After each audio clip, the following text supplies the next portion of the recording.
Amigos, bienvenidos a este programa, a estas pláticas, a estas polémicas discusiones que tenemos sobre temas álgidos en el país. Y bueno, el día de hoy, una tarde calurosa aquí en la gran Ciudad de México, por eso me verán un poco informal, pero así es este tema de transportarse en el metro, que pues prácticamente utilizan 5 millones de mexicanos diariamente y que dejan un recurso aproximado de $1 millón diario. $1 millón diario es lo que está dejando el metro de la Ciudad de México, y estamos viendo que no hay una reinversión en la infraestructura de este, pues el transporte vital de la megacapital, que tiene aproximadamente 20 millones de habitantes en toda su área metropolitana. Pero no es el tema ese, el tema nuestro el día de hoy, por la cuestión de esta negociación bastante polémica con Estados Unidos entre Andrés Manuel López Obrador y Donald Trump. Pues el tema de los migrantes es un tema que digamos bastante también polémico, y una situación que México no ha sabido con el tiempo tocar correctamente, el tema de los migrantes. ¿Por qué? Vámonos a la parte del México profundo. El México profundo tiene 3 modelos, pero el modelo predominante ha sido el modelo mexica. Los aztecas concentraban todo el poder en un tlatoani, y ese modelo es el modelo que persiste hasta nuestras épocas. Tenemos un presidente que es prácticamente un tlatoani, independientemente de quién sea el presidente, tiene poderes metaconstitucionales. Si él dice aquí se construye la refinería Dos Bocas, aquí se construye la refinería Dos Bocas. Entonces, esto es la historia misma de México, así los tlatoanes han sido. Nada más que nos olvidamos que los aztecas a los corruptos los apaleaban en público. Entonces, se les quitaban las ganas de ser corruptos con una paliza dura que pegaban los aztecas. Ojalá en los tiempos modernos hubiéramos recuperado esa situación que tenían los aztecas de golpear, o sea, de tener la corrupción a palos. Y por el otro lado, los homosexuales o los desviados sexuales, los aztecas los enviaban a Campeche, a lo que es ahora Campeche. ¿Por qué razón? No lo sé. Eso que lo digan los historiadores, pero ahí está documentado. Entonces, el modelo azteca es un modelo belicoso, era un imperio, y ese modelo belicoso lo hemos perdido en la mezcla con la raza española. Salió una mezcla media difícil de explicar, esto que los sociólogos lo hagan, pero en las épocas presentes vemos que pues, todo el mundo ha cedido espacios, pero viene por el problema constitucional. Prácticamente el problema jurídico es lo que determina la superestructura de cualquier sociedad moderna. Y el problema es que antes los constituyentes de 1917 pues habían creado las garantías constitucionales. Todos frente a la ley éramos ciudadanos. Pero desde el momento en que el neoliberalismo entró, metió los derechos humanos. Y entonces ahí se tergiversó la lucha del constituyente de 1917 por tener garantías constitucionales a derechos humanos, luego derechos de los indígenas, derechos de los perros, derechos de las bicicletas, derechos de, no sé, de tanta tontería se les ocurre a la clase política, ya hay derechos. Ese es el modelo de Maquiavelo, divide y vencerás, muy bien aplicado por el enfoque británico. Los británicos fueron los que utilizaron perfectamente este modelo de Maquiavelo, divide y vencerás. Entonces, cuando una sociedad es fuerte, pues buscan dividirla, crear diferentes estratos, diferentes comunidades. Oh, no, tú eres indígena, no, pues entonces no tienen más que estos derechos. Oh, no, tú eres de los, vamos a decir, de los desviados sexuales y todo, no tienes derechos, obviamente. Usas bicicleta, pues tienes derechos, etcétera, etcétera. Es un problema jurídico, es un problema constitucional. No es un problema de sociología, no es un problema de economía, no es un problema de ciencias políticas, es un problema jurídico constitucional. Bien, el modelo mexica, del que estamos hablando originalmente, pues concentraba todo, o sea, todo el poder para el centro. Ese es un modelo que, para mi punto de vista, está ya agotado. Con Andrés Manuel se acaba el Tlatoani, se acaba la presidencia imperial, se acaba el modelo de un hombre fuerte, prácticamente. No porque Andrés Manuel sea débil, no, sino el modelo está agotado. Primero votamos a todos los reyes y virreyes, porque no nos gustaban, y después teníamos que empezar a votar a los presidentes, porque ya el modelo, insisto, está agotado para una sociedad moderna que debe mirar para el siglo XXI y no para el siglo XV o el siglo XVI. Entonces, el siglo XXI, el poder centralizado que tienen estos tlatoanis se tiene que descentralizar. ¿Cómo descentralizar? Pues prácticamente en un jefe de gobierno, prácticamente un jefe de gabinete, o como le quieran llamar, y un presidente exclusivamente, pero el poder debe estar en un consejo de Estado. Un consejo de Estado con los mejores hombres y mujeres de este país, los más capacitados, los que no tengan complejos aldeanos, los que piensen en la globalización, los que piensen en una lucha de mercados, en mercados financieros avanzados, que si el petro-yuan entra o no entra, cómo entraría, etcétera, etcétera. Esa cultura ultramoderna, esa tecnología es la que debe entrar en estos nuevos procesos de globalización. La máxima de la globalización es piensa global pero actúa local. Tú puedes estar pensando en Moscú, puedes pensando en Madrid o puedes pensar en Shanghái, pero estás viviendo en la Ciudad de México y tienes que actuar en la Ciudad de México. Esa es la máxima de la globalización. No seamos aldeanos, no tengamos las miras muy reducidas, sino tengamos las miras abiertas al conocimiento, a la tecnología, etc. Entonces, insisto, el México profundo, el modelo, para mi punto de vista, el modelo mexica está agotado. Entonces, ¿qué modelo nos seguiríamos para aplicar? El modelo maya. O sea, los mayas nunca tuvieron una ciudad central, fue una especie de confederación de ciudades. Por eso los mayas, para mi punto también particular, los mayas eran más avanzados que los aztecas. ¿Por qué? Porque los mayas tenían estratos de población dedicados exclusivamente a la producción de alimentos, los agricultores. Tenían estratos también dedicados exclusivamente al ejército, para cuidarse de otras ciudades-estado, porque guerreaban mucho entre sí los mayas. Pero también tenían otros estratos muy dedicados a la astronomía y a las ciencias exactas. Y en el estrato superior pues estaban los sacerdotes. Pero el modelo maya es muy interesante porque los grupos multidisciplinarios que hemos llamado mayas nosotros desde hace buen rato, porque le hacen a todo, tienen que hacer a todo, tienen que juntar economistas, abogados, ingenieros, etcétera, y masificar el conocimiento aprendido por esos grupos. Son prácticamente crisoles de pensamiento. Y no hemos avanzado nada en eso. Nuestras universidades son feudales todavía. O sea, nuestra gran universidad que tiene 100,000 estudiantes, 300,000 estudiantes, 100,000 profesores, pues tú eres de la Facultad de Contaduría, no, tú eres de la Facultad de Economía, no, tú eres de Ciencias Políticas, tú eres de Ingeniería, tú eres de Medicina, tú eres de Filosofía y Letras. O sea, están segmentados cuando realmente debería ser, ya en los términos del siglo XXI, acabar con ese feudalismo universitario que es prácticamente una castración mental del estudiantado, y entrar si traemos un buen profesor, vamos a suponer que trajéramos a Noam Chomsky a la UNAM, pues que todo el mundo pudiera tomar clases con Noam Chomsky, independientemente de su especialidad. Entonces, por eso se usan, ya en las grandes universidades se usan por créditos o por materia tomada. Claro, hay que controlar todo esto, no se puede desbocar, pero insistamos, la educación, si desde el punto de vista de la educación estamos perdidos, ahí está el problema central, la educación. ¿Y qué está haciendo este nuevo gobierno?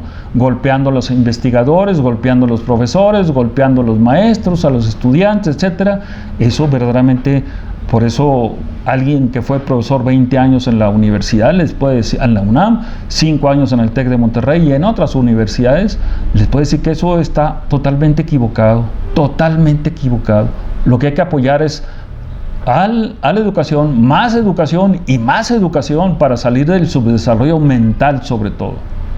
Entonces, el modelo Maya para mí es el perfecto modelo para aplicar, para adoptar y adaptar a los tiempos modernos. Es decir, tenemos que crear poderosas ciudades, descentralizar el poder ya de la gran Ciudad de México y crear una especie de liga de ciudades. Vean a Estados Unidos. Si Estados Unidos, ustedes hablan de Nueva York, pero también está Chicago, y también está Boston, y también está Miami, Washington, San Francisco, Los Ángeles, San Antonio, Dallas, Denver, etc. Las ciudades son poderosas. Si se hunde Nueva York, no le pasa nada a Estados Unidos. Pero si se hunde la Ciudad de México, se acaba México. Entonces, este es el problema del centralismo. Tenemos que descentralizar el poder, empezando por el mismo Tlatuani. O sea, mandar así a la basura prácticamente como mandamos a los reyes y a los virreyes, ahora mandar a la basura a los presidentes. No nos queda de otra para avanzar cultural y políticamente. Eso es parte de los migrantes, eso es parte de la relación.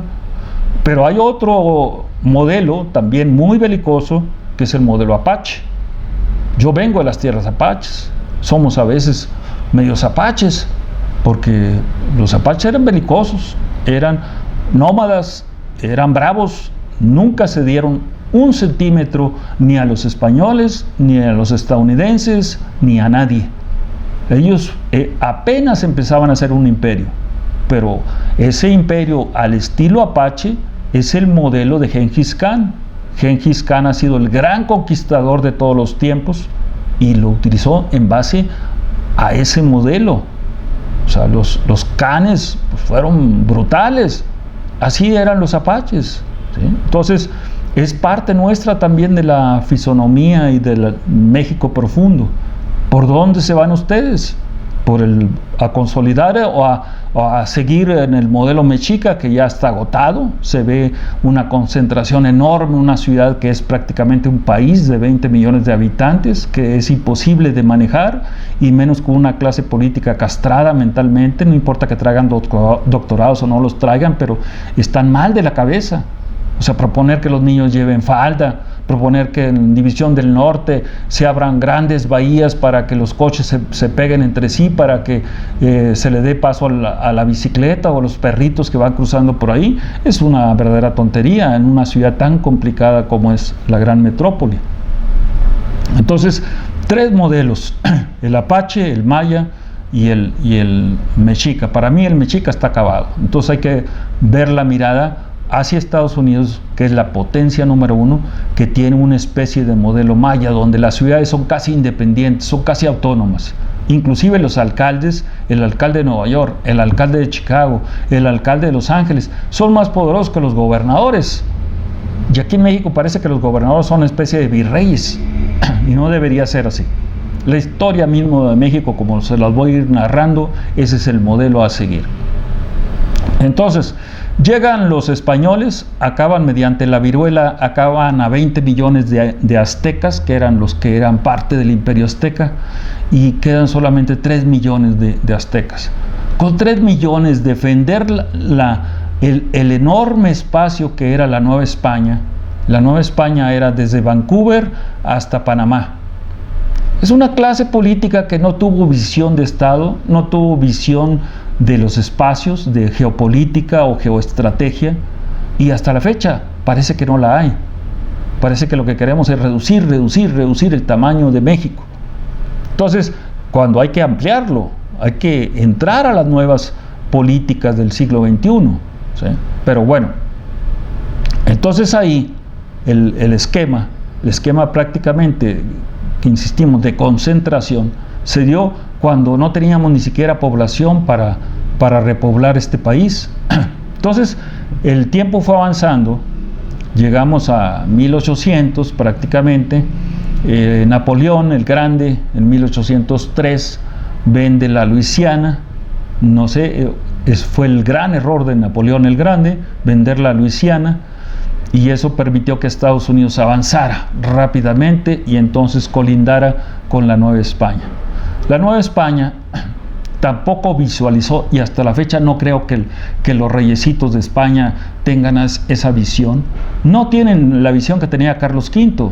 Carlos V era descendiente de los Habsburgo. Los Habsburgo tenían una visión más completa que lo que tenían los Borbones actuales de Francia. Entonces, yo me iría por Carlos V. Carlos V, el gran emperador de España, pues tuvo una visión global, sí la tuvo, ¿sí? Entonces, aquí nos quedamos simplemente con la visión borbónica, de que prácticamente es centralizar todo el poder, todo en una ciudad.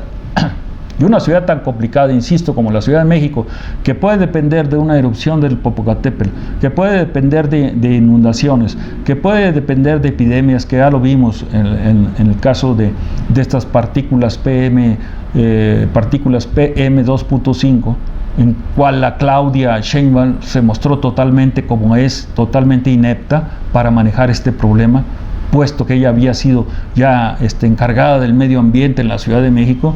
Nos puso en peligro a toda la gran Ciudad de México, el no actuar con tiempo y no prevenir esto, y no creo que lo sigan previniendo, no ha salido nada de leyes al respecto.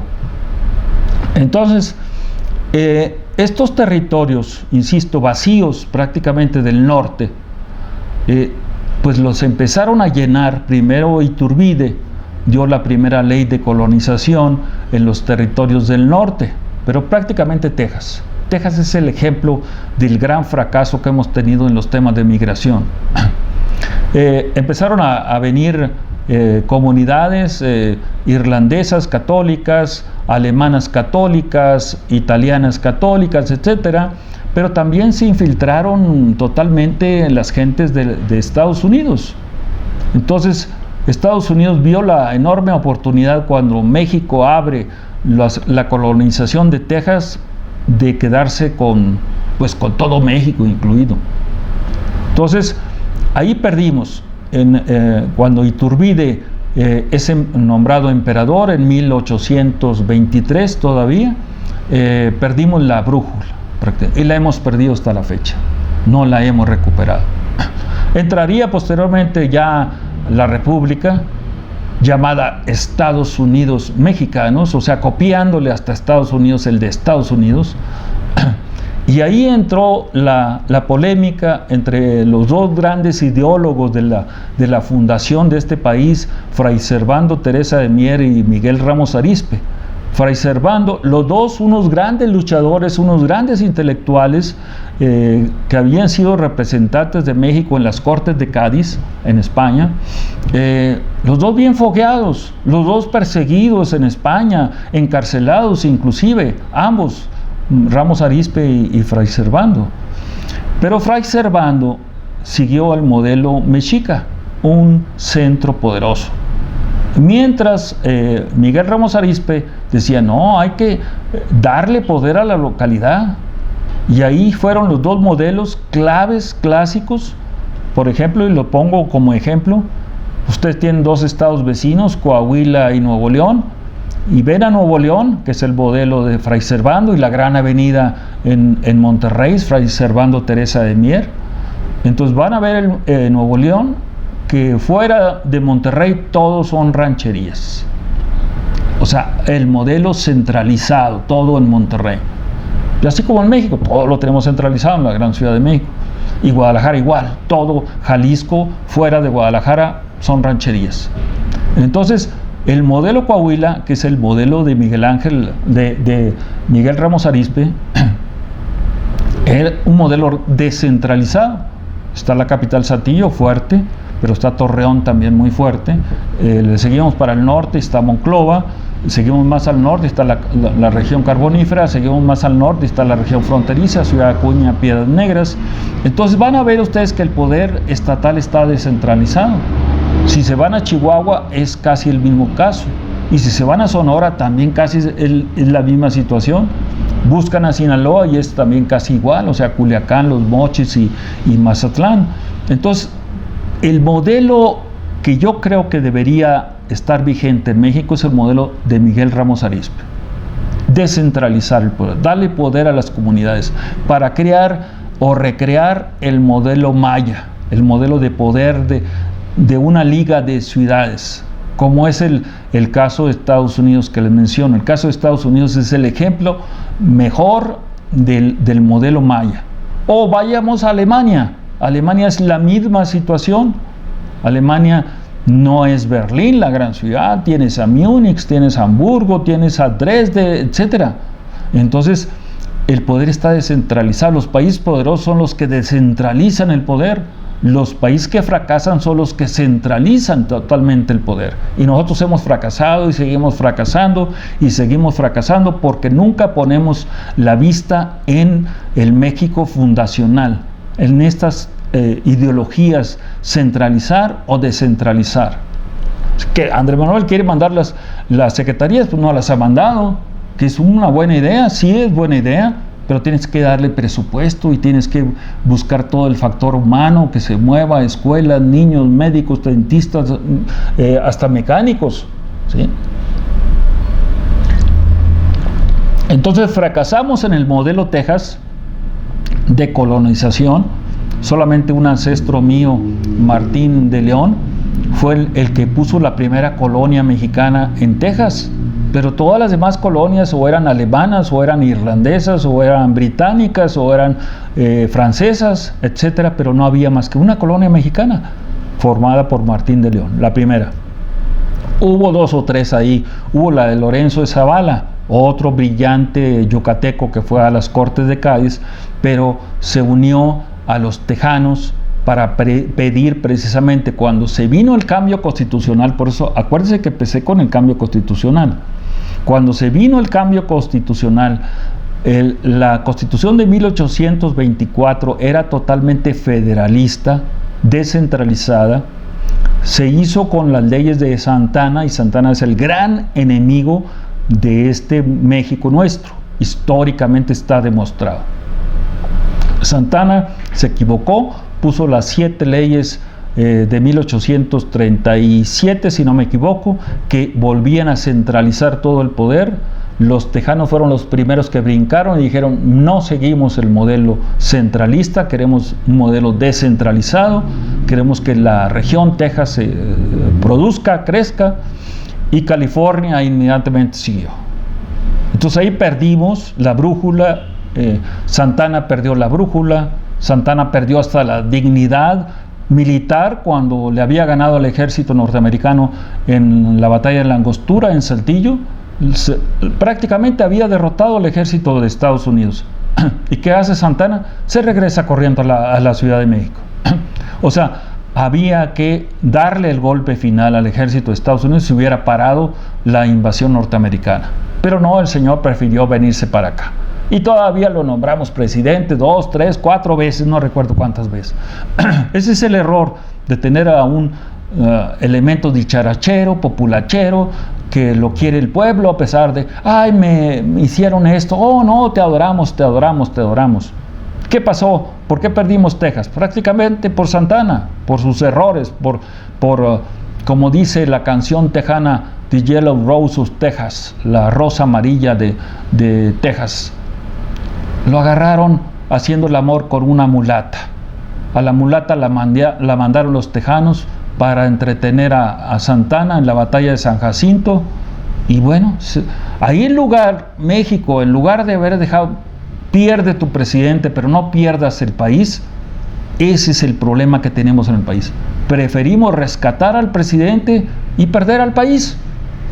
Ese es nuestro modelo peligroso y tonto que tenemos en el país. O sea, por eso Enrique González Pedrero le llamó México país de un solo hombre. Lean los 2 tomos de Enrique González Pedrero, que fue tutor de Andrés Manuel, pero Andrés Manuel, como siempre, no le hace caso a nadie, ¿sí? Pero ahí están los libros. Es el ejemplo clásico de tener un presidente que abarque todo, que sea todólogo, pero que se equivoque continuamente y el pueblo le siga aplaudiendo. Y están los hechos, no solamente lo digo yo. El caso de Tabasco es verdaderamente su tierra, de Andrés Manuel, es verdaderamente horripilante. Andrés Granier saqueó a Villahermosa en el 2010, si no me equivoco, como nadie lo haya saqueado, se inundó todo Villahermosa, acabaron con propiedades, casas, todo se acabó, se inundó, y el señor gobernador saqueando y saqueando se llevaba el dinero hasta en cajas de huevos. Su hijito, el avión lo utilizaba le llamaban el avión del amor, para irse de parranda a Houston, a Miami, a Cancún, etc. Y ese personaje lo metieron a la cárcel en el sexenio pasado.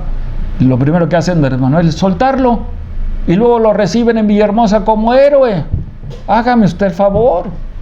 Eso no puede ser. O sea, debemos hacer castigo total a esos personajes, no dejarlos salir nunca de la cárcel. Pero bueno, ese es el caso. Es el caso del México profundo, de por qué tenemos que cambiar ya el modelo mexica, ya entrar al modelo maya de una vez, ¿sí? Es decir, modelo descentralizado de poder. Entonces, perdimos Texas, luego vino la guerra con Estados Unidos, porque Estados Unidos se lo anexó de una manera unilateral, como ha sucedido en toda la historia de Estados Unidos. Empezó la guerra con México, Estados Unidos, la perdimos obviamente por esos errores gigantescos de Santa Anna, y ahí está, se firmaron los tratados de Guadalupe Hidalgo, que por cierto, pues me quito el sombrero frente al ingeniero Cuauhtémoc Cárdenas, que en el 2017 dijo el ingeniero Cuauhtémoc Cárdenas: hay que repudiar los tratados de Guadalupe Hidalgo, y eso es verdaderamente hombría. Al menos las palabras demuestran hombría. Hay que repudiar los tratados de Guadalupe Hidalgo, lo dijo en 2017, porque se firmaron con el ejército de Estados Unidos. Y además, otro gran abogado dijo: se firmaron con un país que no existe, Estados Unidos de América. No hay ningún país que se abrogue el derecho de representar un continente. O sea, por eso últimamente Estados Unidos se pone US nada más, no se pone USA. ¿Por qué? Porque jurídicamente no existen. O sea, existen de facto, es un país de facto, pero de jure no existe. Es decir, no existe Estados Unidos de América, no hay ningún país en el mundo que se abrogue el derecho de representar a un continente. Y si son Estados Unidos de América, pues todos somos americanos, deberíamos de entrar tranquilamente a Estados Unidos, ¿sí? Pero ahí vino el problema, los tratados de Guadalupe Hidalgo, toda esa gente que quedó del lado de la frontera, que se perdió prácticamente. Estados Unidos había quedado, ahí están los clausulados, de que iba a respetar las tierras de nuestra gente que se quedó de aquel lado. Pues no la respetaron. O sea, prácticamente los corrieron de sus propiedades, se las tomaron en cuenta, les mandaron bandoleros, etcétera, y por eso empezaron los mitos del Zorro o de Joaquín Murrieta, alias el Patrio. O sea, empezaron los personajes verdaderamente a luchar por sus tierras del lado norteamericano. Ahí perdimos también no solamente la mitad del territorio, sino la dignidad de apoyarlos. En los años 70 hubo un renacimiento de eso. Fue Reyes Tijerina en Nuevo México, que tomó las armas. Se dijo que Echeverría le había mandado las armas precisamente y recursos económicos para apoyar la lucha de Reyes Tijerina en Nuevo México, para recuperar Nuevo México. Y luego hubo otra lucha en California, las boinas cafés, y otra lucha en Texas de Antonio Orendain para recuperar los derechos que México había perdido con los tratados de Guadalupe Hidalgo de 1848, del 2 de febrero exactamente de 1848. Estos temas, amigos, son medulares para tener conciencia de país, para tener decir auténticamente soy de este país. Pero cuando se pierde la historia, se pierde el rumbo. Y todas las nuevas generaciones han perdido el rumbo. No saben hacia dónde van. O sea, la historia es la que te guía. Y luego la economía política es la que te orienta, la que te da los fundamentos de todo esto. Entonces se perdieron todas esas tierras, hubo batallas fuertes, se perdieron todas esas batallas. México pues prácticamente entró en una situación de quedarse como país aislado, y no queremos regresar a esas etapas de país aislado, ¿sí? Que lo sepa Andrés Manuel, no queremos ya una política aldeana, queremos una política global, moderna, inclusiva de todo, pero moderna, que piense en qué está pasando en China, qué está pasando en Estados Unidos, qué está pasando en Alemania, en Francia, en Inglaterra, en la misma Rusia, etcétera. Pero ya no podemos regresar a la aldea, para nada. Este es un problema real. Bueno, pasó el tiempo, llegó la Revolución Mexicana, hubo mucha migración, se fueron prácticamente a Estados Unidos, empezó la gran migración por la Revolución Mexicana, pero se quedaban cerca en la frontera. Hubo una etapa histórica que me pasó mencionar, la de Juárez, los tratados MacLean-Ocampo, o sea, y el problema juarista. Los tratados MacLean-Ocampo, si se hubieran llevado a cabo, Juárez hubiera sido visto como el mayor traidor de este país, porque prácticamente se dio a perpetuidad en esos tratados MacLean-Ocampo, a perpetuidad el paso del istmo de Tehuantepec, inclusive de tropas, no solamente de mercaderías, sino de tropas. Abrió también el espacio desde Monterrey hasta Mazatlán de tropas, y luego autorizó la instalación de una base militar, una base naval en Guaymas y otra en La Paz, Baja California. De hecho, ya estaban, si ese tratado se hubiera firmado, México ya no existiría como nación, ya sería solamente la Ciudad de México como México tal cual. Afortunadamente para México no se firmaron, pero fue el gran error histórico de Benito Juárez. Que nadie lo quiere reconocer es otra cosa, pero ahí están los documentos y las firmas, lo pueden buscar en cualquier otro lado. ¿Por qué no se firmó? Porque el Senado de Estados Unidos, manejado por Abraham Lincoln, dijo no, porque firmar ese tratado significa darle poder a los estados del sur, se van a adueñar de México. Abraham Lincoln fue el que inventó la palabra Téxico. Texas se va a hacer de México, o sea, va a conquistar a México. Y tuvo razón Abraham Lincoln, por eso soltó la guerra de secesión en Estados Unidos, por ese problema que hubo en donde México estaba jugando como siempre el patito feo. Y Juárez comete errores, todavía en la batalla contra Maximiliano, pues le decía continuamente a Abraham Lincoln, mándame tropas por favor, y Lincoln muy astuto le decía, el día que yo te mande tropas ya no van a salir de México. Entonces nunca le mandó tropas, le mandó dinero, le mandó munición, etcétera. Entonces empieza a llegar una migración mexicana a Chicago. Illinois es el estado donde nació Lincoln. Entonces en Chicago empieza a arribar la población, la incipiente población mexicana, y se dedicaban al tráfico de armas. Es decir, desde entonces teníamos el tráfico de armas que le estaba pasando Lincoln a Juárez y que se venían a México, pues precisamente por la frontera. Laredo todavía no era la gran frontera, era Piedras Negras en Coahuila otra vez, y desde ahí entraban las armas a apoyar al ejército de Benito Juárez. Entonces, ahí también empieza una migración hacia el norte, porque la gente preguntaba, ¿por qué se fueron tan al norte hasta Chicago? Pues por eso se fueron, precisamente por las armas que le estaba otorgando Abraham Lincoln a Juárez.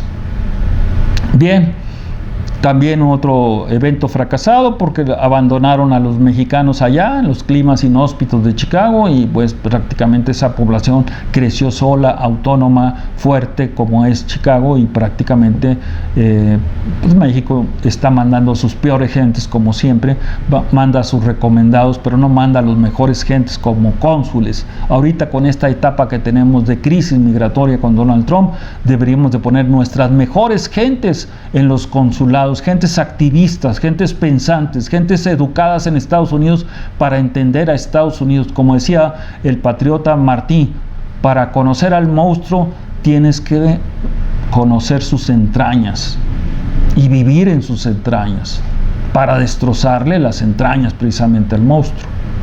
Entonces ese modelo, esa frase de Martí, el cubano, el líder patriota cubano, es importante para entender al México actual. Vendría luego los tratados de Bretton Woods, la Segunda Guerra Mundial, en donde México abandona su moneda tradicional sostenida en oro y plata y adopta el dólar como moneda, pero Estados Unidos se comprometió, si México abandonaba su tradicional patrón oro-plata, se comprometió a darle empleo a 1 millón de migrantes mexicanos. Y aparte otras actividades que hizo el gobierno de Estados Unidos, pero prácticamente en el plan migrante se creó el plan Bracero en 1944, que iba a durar solamente 20 años, o sea, del 44 al 64. Se agota el plan Bracero en el 64 y el presidente Díaz Ordaz pues crea los polos de desarrollo, crea la industria maquiladora, una buena idea que se dio para darle salida al problema de los trabajadores en la frontera norte, y aparentemente se resolvió el problema. Había, en la época que Luis Echeverría llega a la presidencia, en 1970, había 5 millones de mexicanos en Estados Unidos. Cuando llega el modelo neoliberal, en 1980, 81, 82, empezó la gran migración mexicana a Estados Unidos, debido a la política neoliberal que se creó en las aulas de Chicago y Harvard prácticamente. Entonces ese modelo neoliberal decía, hay que acabar con las empresas del Estado, hay que liberar, bajar el gasto público, hay que terminar prácticamente con subsidios a la clase trabajadora, etcétera. Eso fue lo que empezaron a hacer los gobiernos de Miguel de la Madrid hasta la fecha. Del Manuel no se puede quitar eso porque pues, prácticamente está siguiendo la misma receta neoliberal. Aunque él diga que murió el neoliberalismo, no es cierto. Aquí está el neoliberalismo vivito y coleando. Porque a los que está tocando prácticamente es a la clase media, a la clase trabajadora. No toca ni con el pétalo de una rosa a la clase poderosa, a la plutocracia. Entonces, ahí están los hechos, ¿sí? Entonces el hecho, regresando, o valga la redundancia, regresando a 1982, empieza la gran migración mexicana hacia el norte. Cuando se empezaron a acabar las paraestatales, se acabaron los subsidios, se acabaron todo, empieza la gran migración. Desde el 82 hasta la fecha, hemos tenido, o tenemos los mexicanos, aproximadamente una población legalmente, o sea, los que tienen doble nacionalidad o nacionalidad norteamericana, porque Estados Unidos no acepta la doble nacionalidad, los que tienen la nacionalidad norteamericana son aproximadamente 15 millones de mexicanos. Entonces, los Estados Unidos se basan en esa cantidad, pero existen los que tienen residencia legal, y esos son otros 15 millones de mexicanos aproximadamente. Y luego los que son ilegales totalmente, que son otros 15 millones de mexicanos. Entonces, prácticamente tenemos 50 millones de mexicanos en Estados Unidos, prácticamente. ¿Qué hacemos frente a esa población? La primera propuesta que les hacemos es que en base a que esa migración moderna empezó con el modelo neoliberal de desmantelar todas las redes sociales de los mexicanos, y que son más fuertes que las norteamericanas, porque tenemos el Seguro Social, tenemos el ISSSTE, que no lo tiene Estados Unidos. Tenemos hasta los tianguis, que no los tiene Estados Unidos, ¿sí? Los tianguis son unas redes sociales de protección al consumo popular. Y ya no solamente popular, ustedes van a cualquier tianguis y van clase media y clase alta, ¿sí? Entonces, esto no lo entiende mucha gente, pero es una realidad. Tenemos redes de protección social más poderosas que Estados Unidos, y eso no le gusta al vecino del norte. Por eso nos quiere acabar cada rato. Entonces, Estados Unidos ve a la población mexicana como un peligro adentro, porque el momento que exista un líder mexicano, otro Zorro, otro Joaquín Murrieta, otro Reyes Tijerina, otro Antonio Orendain, o de perdida un César Chávez, cuidado que se levantan esas poblaciones. Cuidado que se levantan esas poblaciones, ¿eh? ¿Sí? O sea, que conocemos bien Chicago y sabemos que los barrios mexicanos son impenetrables, impenetrables. O sea, no entra cualquiera a los barrios mexicanos. Están las grandes mafias, están los grandes carteles, están, etcétera. Pero ahí están poderosos. Es más, el barrio mexicano de Chicago paga más impuestos que los barrios ricos de Chicago. ¿sí? Entonces, esos detalles son importantes para entender la problemática presente. Ya me fui de lo atrás, del México profundo, al México moderno. Entonces, ¿cómo resolver ese problema? Se resuelve básicamente como lo ha resuelto, más o menos resuelto Inglaterra, dando un estatus de refugiado económico. Y el refugiado económico, ¿sí?, es el que tiene posibilidades de integrarse, de tener un pequeño negocio allá en Inglaterra como pudiera tenerlo en Estados Unidos o se tiene en Estados Unidos, pero hay que buscar el estatus de refugiado económico porque la gente se va obligada por la cuestión económica. Si aquí se paga $5 al día y en Chicago se está pagando $10 la hora, pues el diferencial salarial es lo que te hace migrar. Aparte que la violencia y todo lo demás, pero es el diferencial salarial.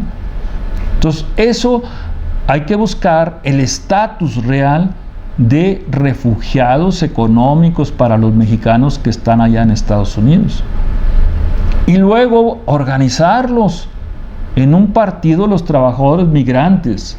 Es decir, que sea como el famoso Partido Comunista de los años en donde un fantasma recorría Europa, pues ahora el fantasma que recorra el mundo, porque las grandes migraciones, tanto de África a Europa, la reciente de Siria a Alemania y la continua de México, porque es continua de México hacia Estados Unidos y Latinoamérica siguiendo a México, pues prácticamente nos hacen la necesidad de plantear un partido de los trabajadores migrantes, no formal, tiene que ser informal totalmente porque es transnacional, tiene que ser un partido transnacional.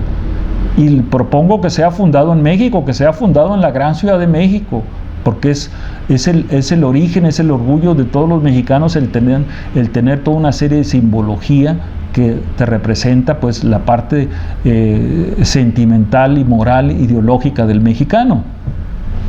Pero, insisto, con esos asegúnes. O sea, primero, el tener estatus de refugiado económico, como copiando el modelo de Inglaterra, y luego trabajar un modelo de partido de los trabajadores migrantes. Los turcos, que tienen gran población hacia Alemania, tienen grupos paramilitares llamados los lobos grises.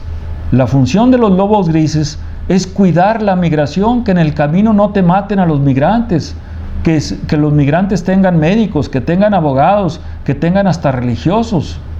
Entonces, a lo mejor el modelo de los lobos grises sería interesante para también aplicarlo hacia Estados Unidos, o sea, que vayan los lobos grises acompañando la migración y aquel que se salga, aquel que se aloque, aquel que pierda la visión, pues sea eliminado o sea regresado a México, como se hace con los lobos grises de Turquía a Alemania. O sea, una migración controlada, no descontrolada, ¿sí? Entonces le estamos dando ideas. Ojalá el gobierno, pues no tiene ideas prácticamente, pues que las tenga ahora. Este programa lo hemos hecho precisamente para generar ideas, debates de toda esta problemática, ¿sí?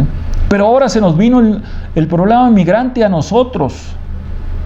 Abrimos fronteras de una manera tonta, abrimos las fronteras sur, y bueno, pues se nos viene toda Centroamérica, con todos esos problemas que tenga acá.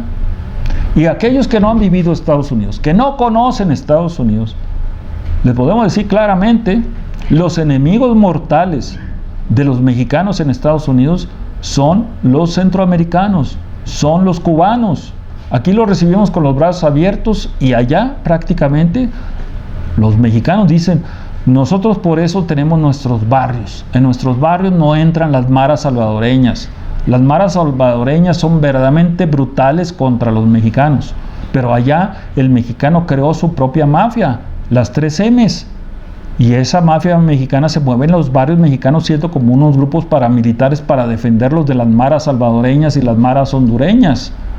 Y aquí estamos ahorita prácticamente dándoles oportunidades hasta de empleo que no tienen ni los mexicanos. Entonces tenemos un problema muy grave con Centroamérica. Y grave porque también no entendemos la historia.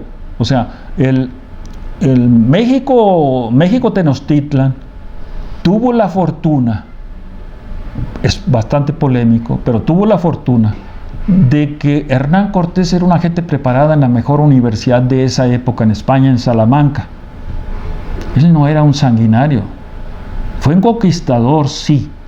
Conquista es otra cosa, ¿sí? Pero no fue un sanguinario. Y un sanguinario fue Pedro de Alvarado. Pedro de Alvarado fue el que desató la matanza en México, que luego los aztecas se rebelaron y de ahí nació el mito de Cuauhtémoc, ¿sí? La realidad de Cuauhtémoc, ¿sí? Pero el mito por ser un hombre rebelde y fuerte. Entonces Pedro de Alvarado lo mandaron a Guatemala y Pedro de Alvarado conquistó a sangre y fuego Guatemala, El Salvador, Honduras, Centroamérica. Fue otro gran conquistador, pero conquistador sanguinario, sanguinario. Entonces, ¿qué? Esa sangre pues, se nos está revirtiendo. Esa sangre viene de Centroamérica para acá. ¿Qué hacemos? Eran parte nuestra Centroamérica. Eran parte hasta Vancouver, insisto. Pero nunca hemos tenido visión de ni siquiera regional. Tenemos una visión etnocéntrica, la gran Ciudad de México, la gran Ciudad de México, la gran Ciudad de México. Y esa es una visión totalmente obsoleta ya en los tiempos modernos de la globalización. Entonces tenemos que pensar, no lo que está haciendo Marcelo Ebrard, es totalmente equivocado. No vamos a subsidiar a Centroamérica, para nada. Pues para eso subsidiamos a los nuestros. Pero tampoco vamos a reprimir violentamente. Entonces tenemos que buscar un punto intermedio entre cerrar totalmente la frontera, que es lo que debimos de haber hecho, pero es una frontera, miren, la Guardia Nacional la van a mandar a Palenque. ¿Qué va a hacer en Palenque, carajo? La gente que no conoce ni siquiera el territorio nacional no sabe que el problema está en Tenosique, que es la frontera con Guatemala. Ahí es donde tenemos que tener a la Guardia Nacional, en Tenosique.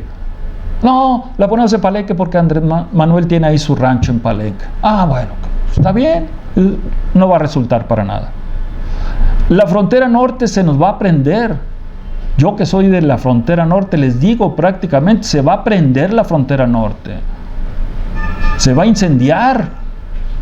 O sea, la vamos a llenar de migrantes. Ya está llena de migrantes. Ciudad Juárez ya no sabe qué hacer, entonces están entrando los cárteles a cooptar, a controlar, a dividir esa situación prácticamente. Pero ya no va a ser solamente Ciudad Juárez, ahora es Tijuana, y ahora es Laredo, Matamoros, en fin, toda la frontera va a arder. Son 10 millones de gente que vive en la frontera del lado mexicano y del lado americano. ¿Qué vamos a hacer frente a una situación de ese tipo? No vaya a ser que esto venga, y ahí concluye un poco mi trabajo con ustedes de difusión, de divulgación, de polémica.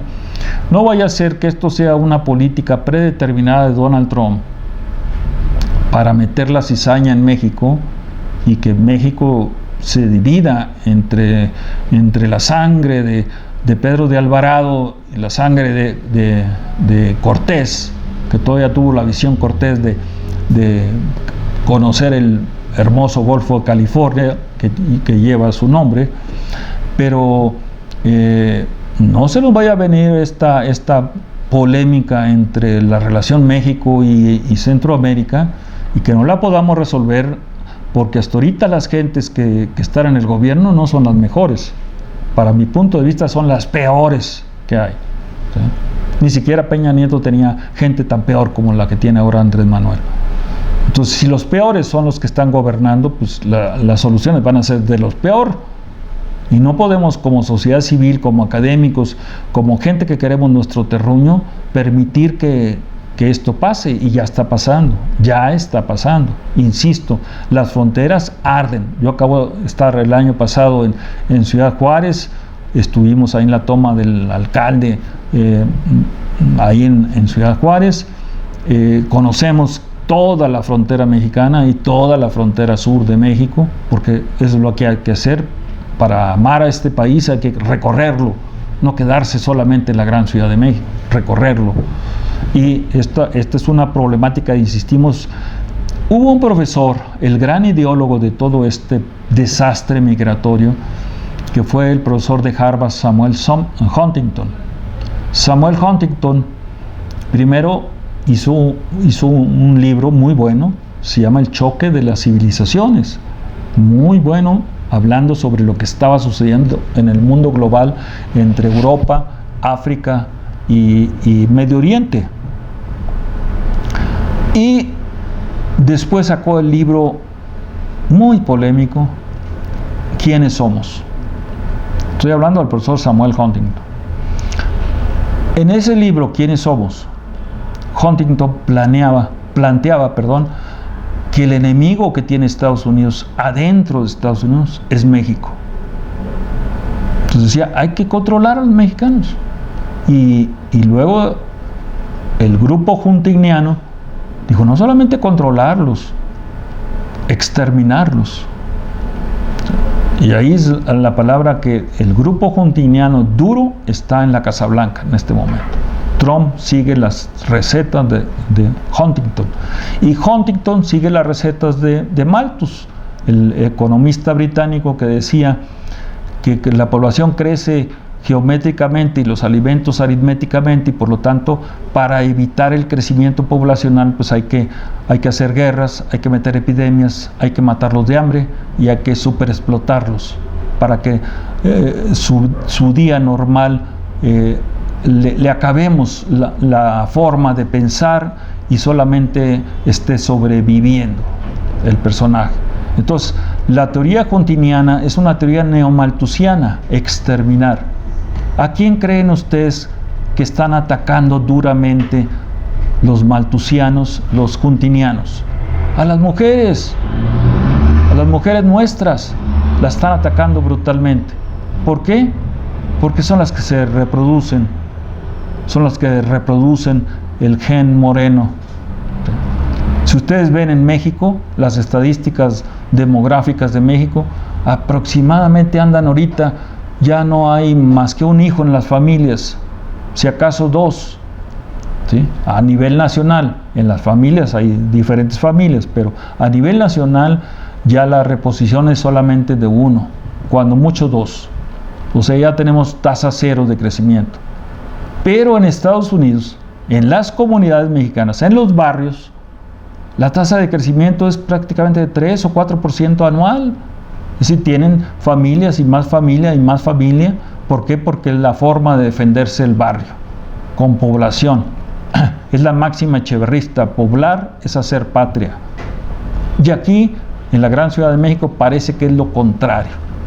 Si están atacando a la mujer para que no produzca, primero con el anticonceptivo y luego con toda una serie de prácticas ahora, insisto, para mi punto de vista muy personal, para detener el crecimiento poblacional, que la mujer no produzca, prácticamente, que no produzca más población. Vean ustedes el caso de China. China es la segunda potencia mundial y va que vuela para ser la primera. ¿Cuál es la fuerza de China? Su población. Su población. O sea, ese es el poder de China. Ese es el poder que debemos de hacer nosotros. Para negociar con Estados Unidos tenemos que negociar adentro de Estados Unidos. Te muevo Chicago, te muevo Nueva York, te muevo Los Ángeles. A ver, ¿qué me ofreces si yo te muevo? Entonces, no sabemos negociar con él. Ay, no, amor y paz. Cartas de amor. ¿Sí? No, amigos. El problema migratorio es un problema real, es un problema demográfico, pero se tiene que atacar con el México profundo y con las leyes de la gravitacional poblacional que tenemos en Estados Unidos. Si no sabemos utilizar como país, como mercado, como sector financiero, la defensa de nuestras comunidades se van a hacer autárquicas, se van a hacer independientes, se van a hacer soberanas, y nos va a llegar el caso de Bélgica, por ejemplo, que la capital de Bélgica habla francés y la provincia de Bélgica habla Flandes, flamenco. No queremos eso para México. El español es una forma de defendernos del inglés. Cervantes era más poderoso que Shakespeare. ¿Sí? Y ahí con eso los dejo, con ese pensamiento los dejo. Les doy mi celular porque parece que la vez pasada que di mi celular fue un éxito, mucha gente nos ha hablado, especialmente que tocamos el tema de Altos Hornos, de allá de Monclova. Hemos recibido mucho apoyo por parte del sindicato, por parte de mucha gente. Entonces mi celular es 55 16 82 20 88, 55 16 82 20 88 para cualquier comunicación, menos groserías, menos majaderías, ¿sí? Pero estamos puestos a platicar con ustedes en otros lugares, en otras formas, en otros auditorios. Y el Twitter, pues ya lo conocen ustedes, es Chacoca, arroba Chacoca. Gracias por estar con nosotros. Hemos tocado este tema de una manera multidimensional, multifactorial, que es el tema migrante, es el tema demográfico, y esperemos que les haya gustado. Y si no, pues ahí están tanto el Twitter como el celular para estar intercambiando opiniones, intercambiando ideas. Gracias, que la pasen bien. Una noche cálida en la Ciudad de México. Ese metro, por favor, que lo cuiden. Gracias.